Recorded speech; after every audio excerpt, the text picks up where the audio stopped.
I always thought loving Michael Carter would be a forever thing. Turns out I overestimated myself. Michael Carter and I went to the same high school. You know those guys who look good in a white shirt, running effortlessly against the wind. That was him, bright, clean cut. The kind of guy everyone notices, good looks plus top grades. Yeah, he was tacky. The number of girls chasing after him, too many to count. Most gave up when they realized how hard it was to crack his cool, detached demeanor. But not me. I kept at it. One day, maybe annoyed by all the attention, he stood on the field backlit by the sun and said, "Sarah Miller, if you can make a shot with your eyes closed, they'll think about dating you." From then on, rain or shine, I was on that court practicing, and then one day, I did it.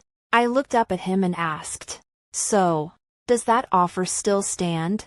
A faint smile curled on his lips as he gestured toward the hoop with those long fingers of his. "Yeah, it stands. 2 whole years, that's how long it took me to catch him. Today, he had a special project and couldn't make it to the cafeteria. So I packed him a lunch when I pushed open the classroom door. Lunchbox in hand. I froze. He was already eating. Next to him sat a girl with waist-length hair, Valerie Brown. I knew her, lately. Every time I dropped by, she was there. Head told me once he didn't like jealous girls. So I swallowed hard, forced a smile, and sat across from him. "Hey, who's this?" He barely glanced up. "Valerie, a classmate." That was it. No warmth, no explanation, just a classmate. Then he went back to eating, leaving me scrambling for words.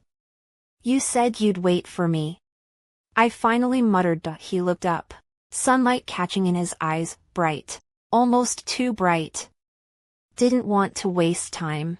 Figured I'd eat first." Valerie chimed in, sweet as syrup.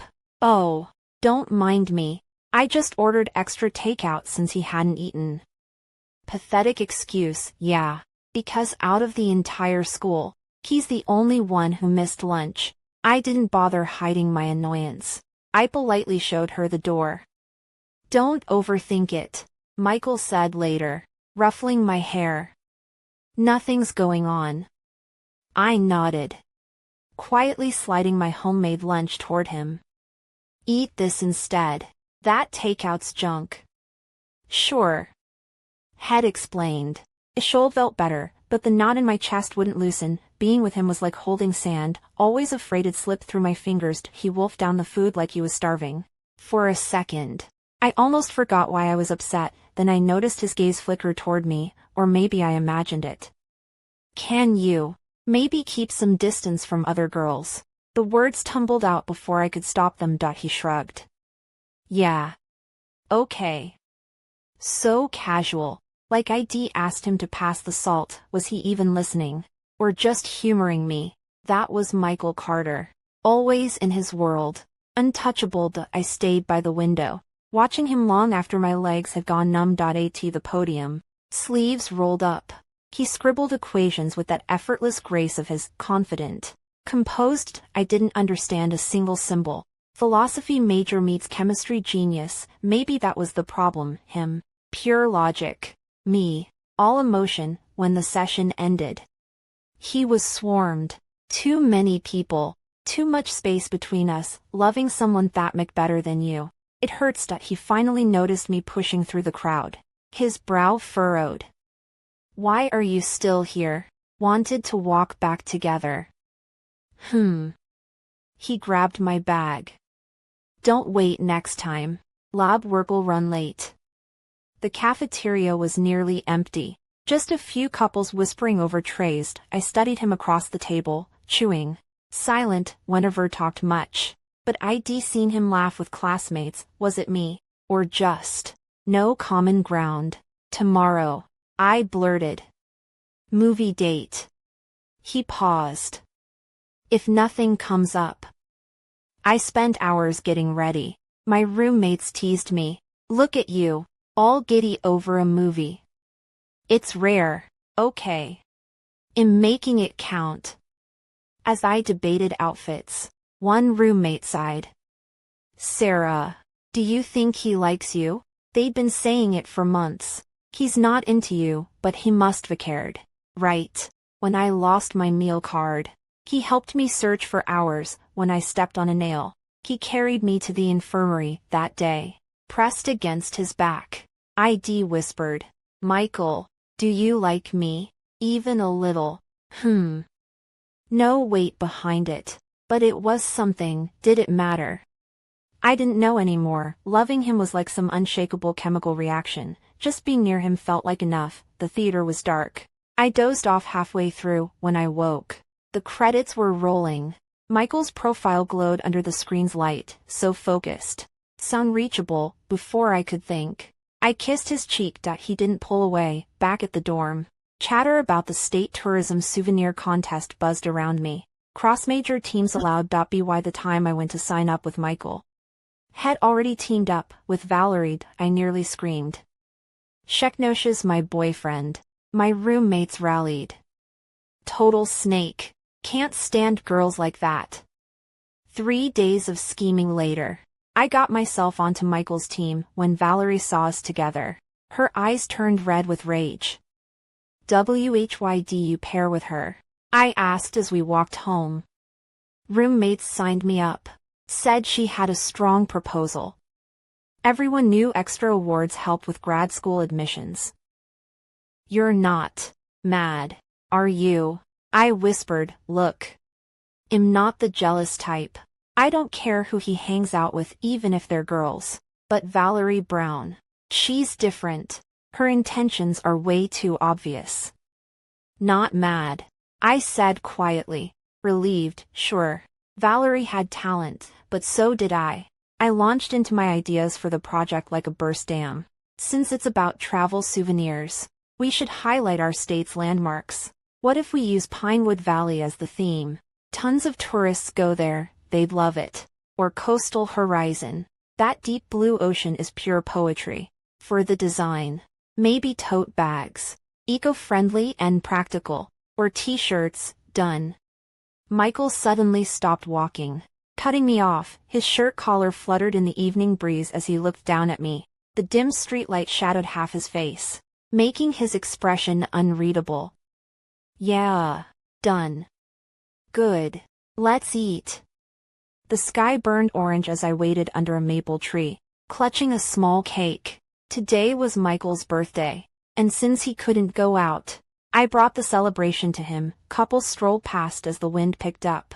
I was halfway through typing how much longer, when he appeared, lab coat draped over his arm. Cherry blossoms drifting behind him like something out of a painting. Long wait. He smiled as he reached me. Not at all. I lit the candle on the cake. Make a wish. He closed his eyes. The flickering light carved his features sharper, high cheekbones. Those impossibly long lashes. The second he opened them, I shoved a gift into his hands. What's this? He untied the ribbon. Inside the box, layers of colorful paper hearts. Open them later. I grinned. Michael could buy anything he wanted. But this was time. This was like it. Yeah. Guess how many?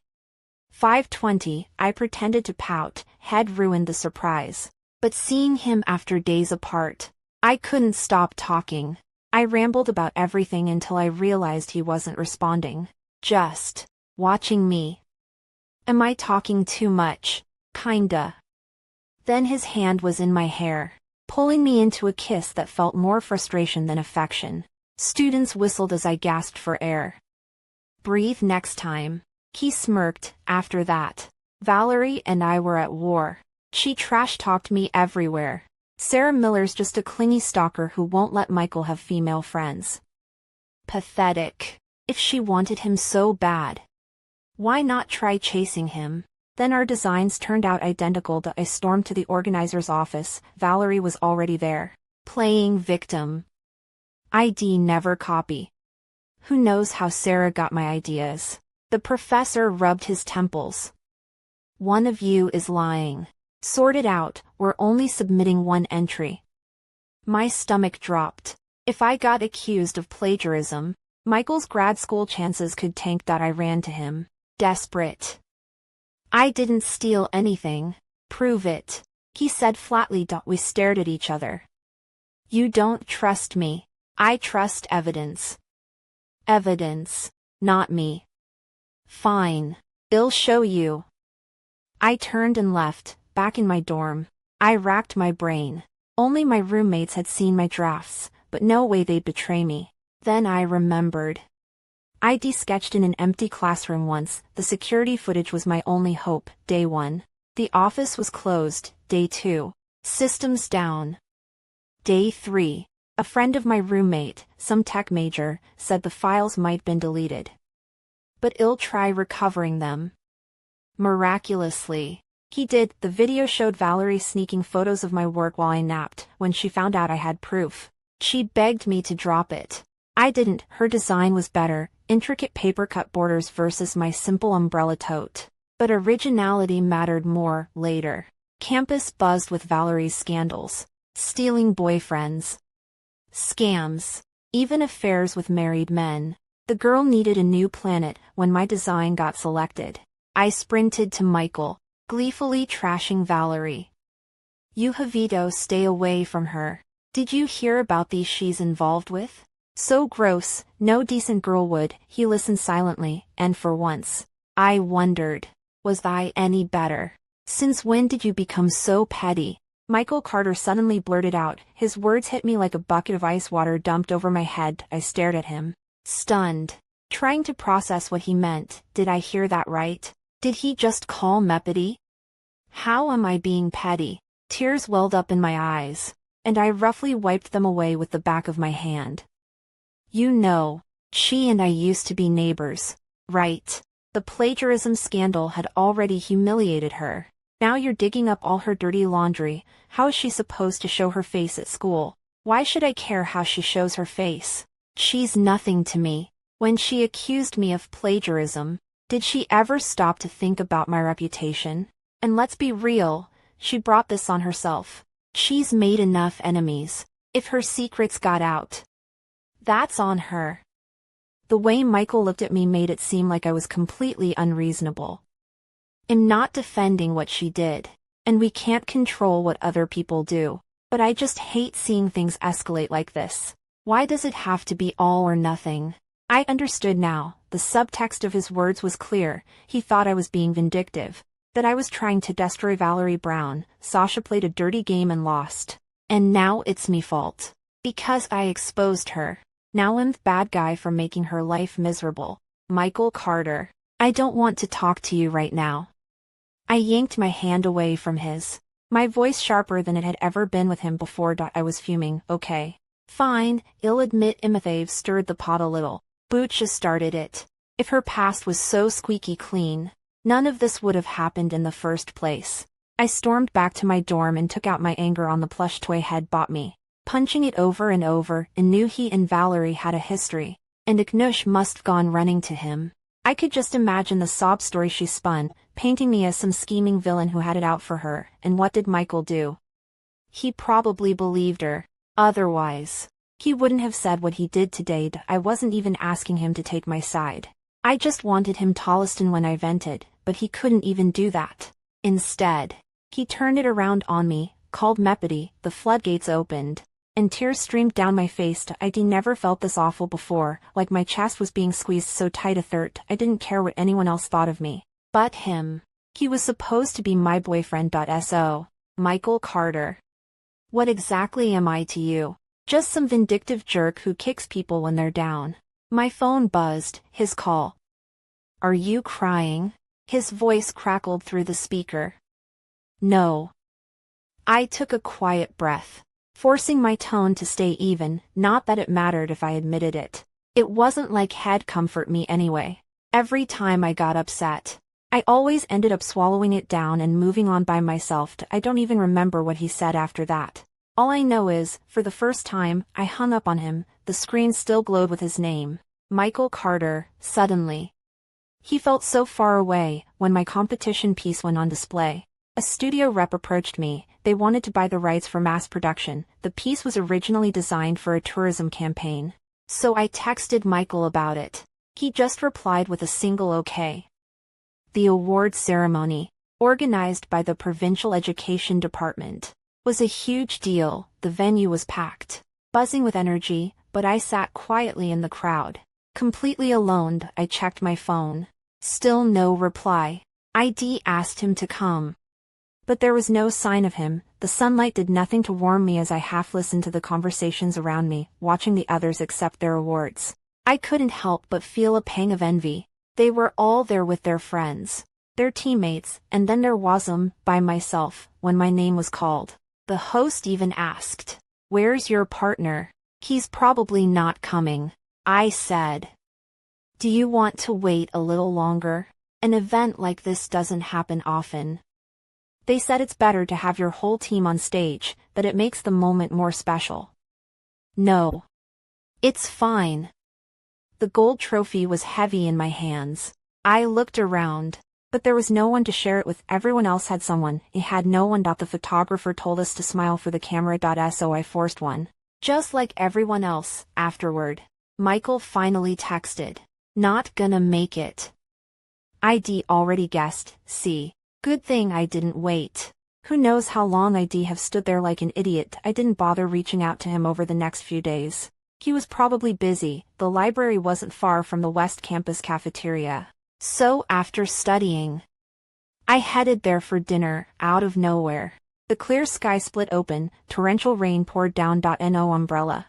So I waited. By 8 p.m.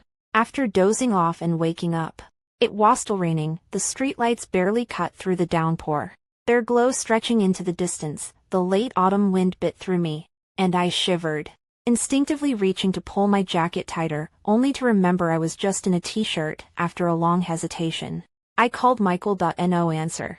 Line busy. Rain streaked the glass in front of me. I traced his outline with my finger, his brows, the bridge of his nose, the curve of his lips. Michael Carter. Who were you just talking to? Your advisor. Pushing you for lab data again. What kind of advisor doesn't even respect weekends? My Netflix subscription had expired. God knows how many times I'd rewatched the free preview episode. I closed the app and opened Messenger, scrolling forever before finding Michael's name. "Can you come pick me up tonight? For once," he replied quickly. "Can't. Ask a classmate." "Okay." I gripped my phone. "Okay." The night swallowed everything. My chest ached, hollow and heavy at the same time. So I got up to order something. They say the stomach is the closest thing to the heart, that if you warm one, the other won't feel so cold. Lies. The more I ate, the colder I felt. I glanced around. Only a couple of people left. I texted my roommate. Honestly, we weren't even that close. I'd spent most of my time with Michael. Skipped their shopping trips. Ignored their game nights. Would they even come? The dorm was a 40-minute walk from here. The shuttle had stopped running, and it was pouring. Thunder. Lightning. The whole mess. At 11 p.m. my roommate showed up, soaking wet, in flip-flops, scanning the room for me. I sniffled, then hugged her. "Sorry for dragging you out like this. We're roommates. Don't even worry about it." The campus drainage was terrible. We sloshed through ankle-deep water. When we passed the award ceremony stage, I suddenly burst into tears. "Why didn't you come that day, Michael?" "I think I know the answer. You didn't want to stand next to me, to be seen as the same kind of person, the kind who holds grudges. I never even asked you, because I was afraid you'd size. My hair clung to my face in wet clumps. I couldn't see through the tears. Dripping. Numb. I stood in front of my dorm and sobbed until I couldn't form words. My roommate must have understood. Maybe it was how hard I was crying, or maybe sadness is contagious. After a pause, her eyes reddened. If you saw me like this, you'd probably laugh. Call melodramatic again. Sarah Miller. Let him go, okay?" She hugged me, her voice soft. I woke up in the middle of the night, my cheeks wet. "Another dream about you. In it, you were holding my hand, pulling me forward as we ran.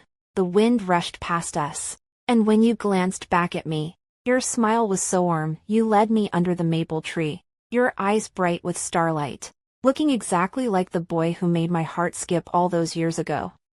Let's take our graduation photos here. Okay, you said, like all my dreams of you.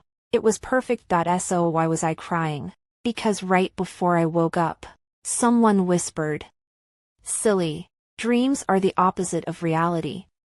Yeah, if you're the only one in love, you'd better be ready to lose everything. By morning, my head was pounding, probably a fever. I dragged myself to the campus clinic alone. When I woke up from a hazy nap, Michael was there, steadying me as I sat up. "Why are you here?" I rubbed my eyes and handed his jacket back. "Heard you were sick. Came to check on you." Maybe the fog in my head numbed the hurt. I just nodded.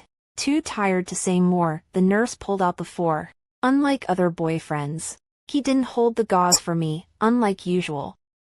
I didn't care. I'm heading back. I grabbed the medicine from the counter and brushed past him. Polite but distant. At the shuttle stop, he stood beside me. Maybe my indifference was too obvious, maybe he finally noticed something was wrong. "The weather's been unpredictable lately. Take care of yourself." I didn't look at him, didn't let myself wonder if he even meant it. "Last night, the reason I couldn't pick you up, I know." A sudden wave of irritation made me cut him off. I turned. Our eyes met, for a few seconds. Neither of us spoke, the surrounding noise was overwhelming. But his voice cut through perfectly. "Want me to go shopping with you?" I shook my head, forcing nonchalance. "No, I already made plans with my roommate." The way he looked at me, like heck knew I was lying, made my skin prickle. Thankfully, a sudden screech of brakes shattered the suffocating silence between us. "I'm heading out." I waved at him, smiling, after days of silence. I finally texted him the breakup message when my cold started to ease up. He didn't reply right away. Maybe he was busy. Maybe he saw my name, barely glanced at the message, and locked his phone without reading it. Or maybe, to him, breaking up was just some trivial thing, not worth pausing his life for. Whatever. 3 days passed. Still no response. Then, after class on Friday, he cornered me in a hallway alcove.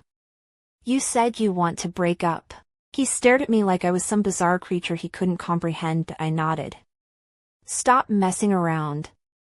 "I'm not messing around. I mean it."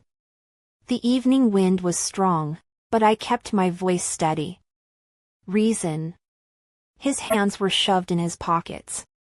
Something dark swirling in his eyes.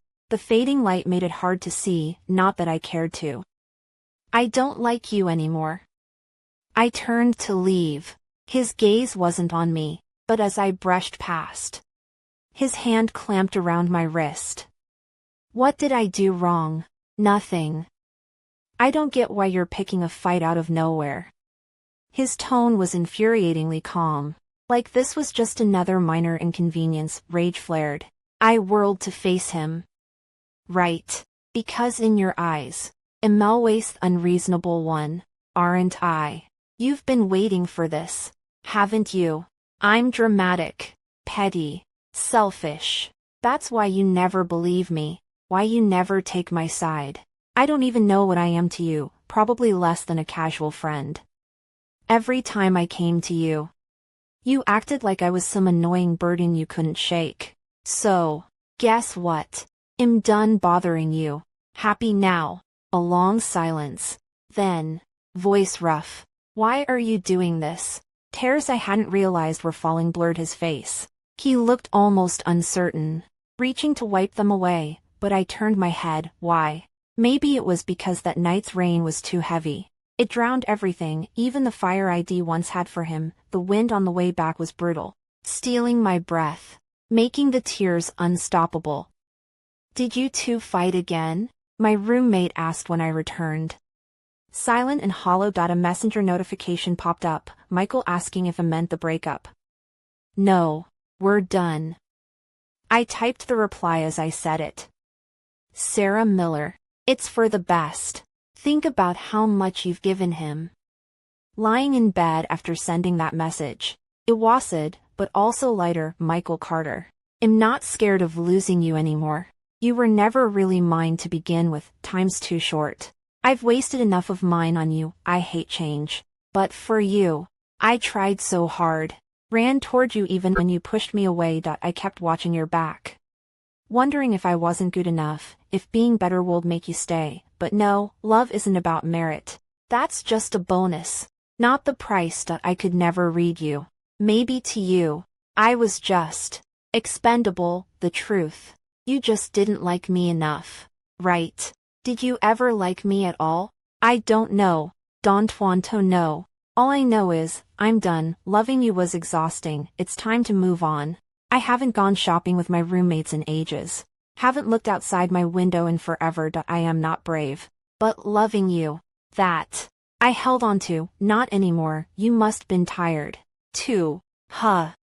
Putting up with someone you didn't even want. Finals loomed.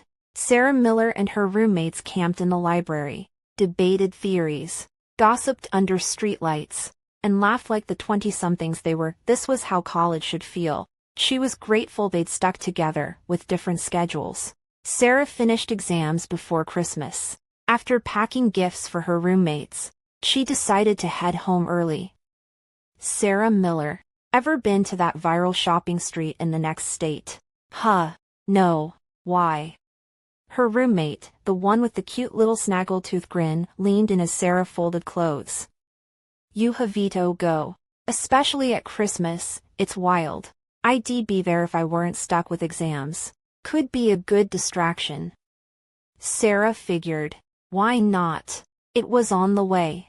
She could snap some photos for her roommates. Snow was rare in southern winters. But the damp chill cut deep. At least the crowds added warmth, dragging her suitcase. She nearly bumped into someone outside her hostel. Sorry.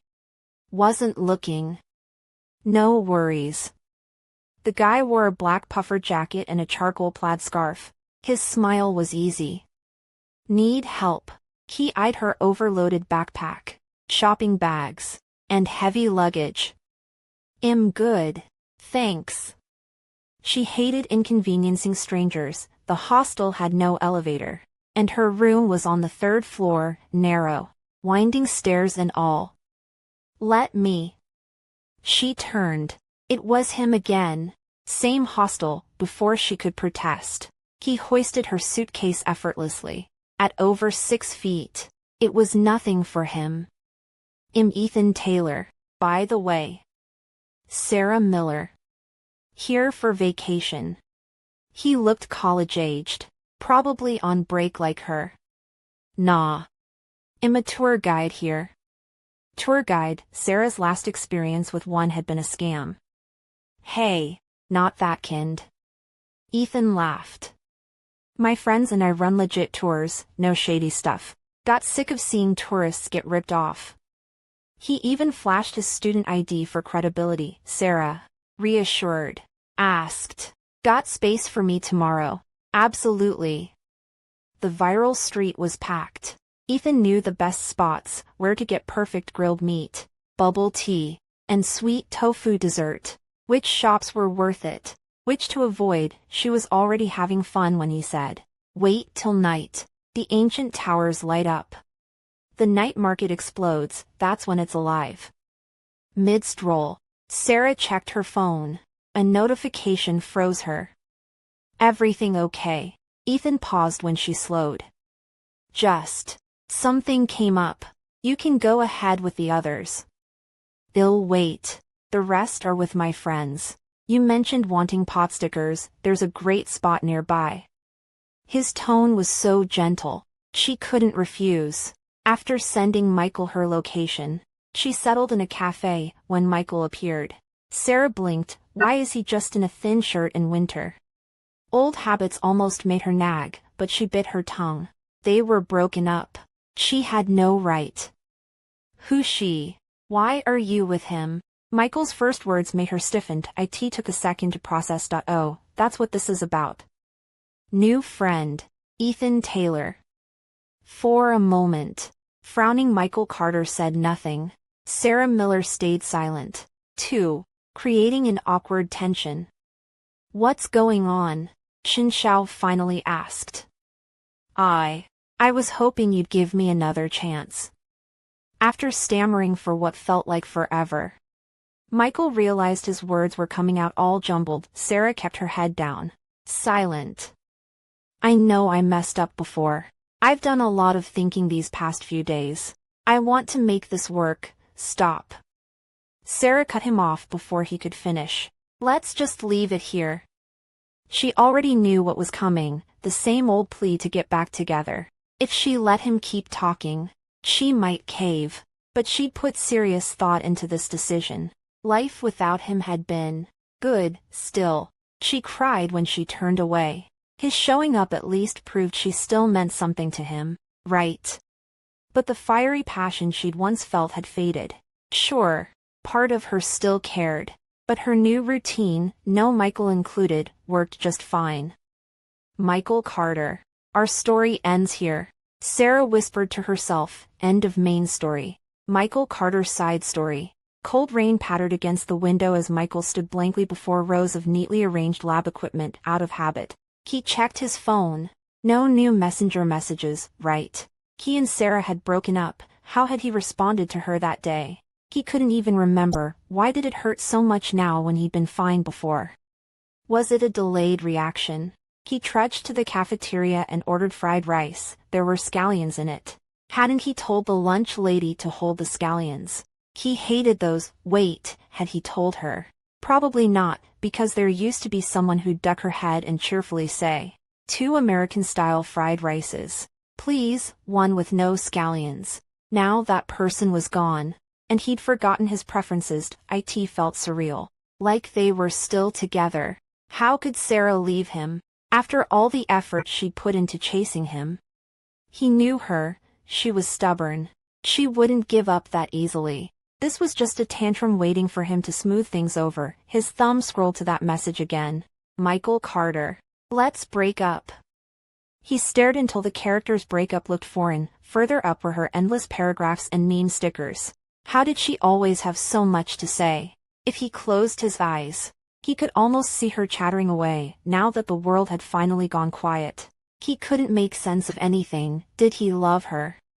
Hell if he knew. Feelings were complicated. All he knew was that he'd grown used to her smile, her good morning texts, her rambling about nothing. Damn it, habits were the worst, because he'd gotten so used to her.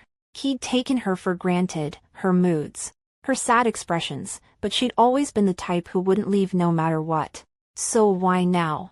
He mentally reviewed recent events. Was it because he demanded evidence? Valerie Brown had all the original sketches.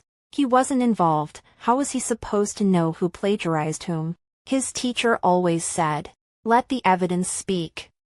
Between Valerie, a friend, and Sarah, his girlfriend, he'd been torn. Eventually, he'd secretly investigated. Campus security footage wasn't his expertise, but the fewer people involved, the better, regardless of who was guilty. After sleepless nights recovering the footage, he'd felt relieved. See, it couldn't have been her. Or was it because he called her petty? He'd asked a friend to deliver that footage. Valerie making it ugly was partly his fault. Truthfully, Sarah had always treated him well. He just wanted to de-escalate things. Wasn't peace better? None of it made sense. What else? That time he didn't pick her up in the rain. It wasn't the first time.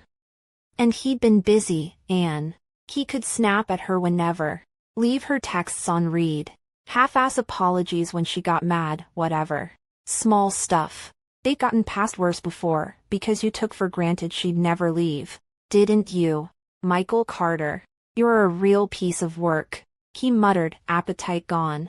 He returned to his dorm, splashing cold water on his face. He sat at his desk. In the corner sat a purple box filled with her gifts, dinosaur keychains, wind chimes, a fountain pen. She'd even picked out his notebooks. She'd filled every corner of his life. His gaze landed on a sky blue gift box, last year's birthday present. 520 colorful paper hearts. He caught himself calculating. 520, 521. 050, idiot. It's 1040. He corrected himself, picking up a pink one. He figured origami couldn't be that hard, following the creases. He spent 20 minutes clumsily refolding the outer layer. When he unfolded the inner sheet, he froze. Tiny words covered the paper. When I first played Fortnite, my friend roasted me for being trash. After grinding a whole season, I finally out-roasted him. He opened a blue one. Mom beat me for failing to use chopsticks as a kid. 20 years later, I beat her for failing to use smartphones. He laughed, then cried. Sarah used to say, Michael Carter, why don't you smile more? Here's a joke. 1,000 paper cranes. 520 jokes. Hadn't she told him to open them that day? Something wrenched in his chest. For the first time, he collapsed onto the desk, sobbing. You idiot. How could you lose her? His roommate paused his game. Michael, you okay? I regret it. Michael croaked. Regret what? Letting her go. After a long silence, his roommate suggested apologies, gifts, movies, flowers, grand gestures, hands shaking. Michael grabbed his phone and texted Sarah. Can we not break up? No reply. Scrolling up, he saw he'd already sent the exact message before. Her response was, no. No replies. No answered calls. After 2 weeks of stalking her schedule, he learned she'd finished finals. Whatever. He'd find her, dressed in her favorite white shirt. He checked the mirror, hair perfectly styled. Deep breath. Time to go. He chose a window seat on the train. Mist clung to distant mountains. His reflection showed messy hair. He smoothed it down. His pulse raced, part excitement, part nerves. He'd see her soon. There was still time. Had to be, but after the 2-hour ride, what greeted him? Sarah is sitting across from some guy. She'd never had male friends besides him. Clenching his fists, he fought the urge to shove the guy aside. Manners 1. When Sarah approached, he demanded, Who's that? Why are you together? New friend. Ethan Taylor. Her tone was detached, like she was stating facts. In that moment, he saw his past self in her. She used to be so soft-hearted. Why wouldn't she listen now? She left. He stood frozen as flowers tumbled from his arms. Some brat's mud stain splattered his shirt. Wind howled in his ears as the truth hit. Michael Carter. Sarah Miller isn't coming back.